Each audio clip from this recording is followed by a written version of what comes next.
I'm Dave Prouse with the tech question of the day for March 15th, 2017, and this is on the topic of wireless networking. The router shown here is a D-Link DIR655, and it uses the IEEE 802.11n wireless networking standard as its fastest wireless technology. Question: what two frequency bands does 802.11n make use of? And I'll give you a moment to pause the video, and I'll be back in just a bit with the answer. Okay, and the two frequency bands that 802.11n makes use of include 2.4 gigahertz and 5 gigahertz. Those are the two bands.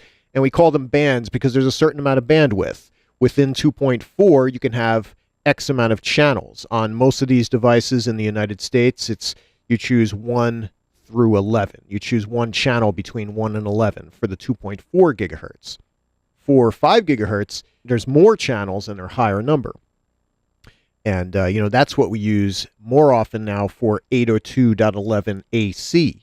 But you'll still see a lot of 802.11n devices out there, or newer devices that also support 802.11n so that older wireless devices can connect. And so that's the answer: 2.4 gigahertz and 5 gigahertz. Those are the two frequency bands that 802.11n uses.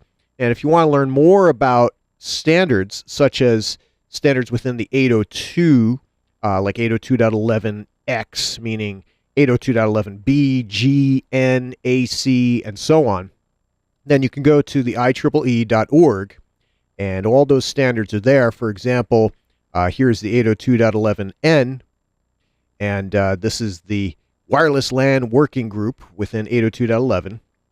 And you can see here that it's superseded, and that's because the IEEE took all the 802 standards prior to 2012 and rolled them up into what's known as 802.11-2012. But you can still use this standard. It still works. And you can download this information if you're a member of the IEEE. And you can find more information, for example, questions and interpretations on here. You get a lot of questions on the spatial streams or 20 megahertz or 40 megahertz channels and so on. So you might see, you'll see some answers here for that. And you also have the IEEE 802.org working group page. But if you don't have the funds to become a member of the IEEE, the Wikipedia page isn't too bad. And that gives a description of it. And then you have some information about all the channels and so on. And then you can go to the bottom and take a look at some of the references, some of the other articles. And there's a couple good articles that currently are cited by the Wikipedia page. But I highly recommend, if you can, become a member of the IEEE. If you're going to really get into computer networking, become a member if you can part with the cash for that. So that's the answer: 2.4 gigahertz and 5 gigahertz. Definitely check this stuff out. Know your wireless standards for the exams, but really for the IT field, and so that you can communicate effectively and have your devices work at the best speed, the best data transfer rates. So that's it for the question of the day. I'm Dave Prouse. If you have any questions or comments, feel free to contact me, www.davidlprouse.com, and thanks for watching.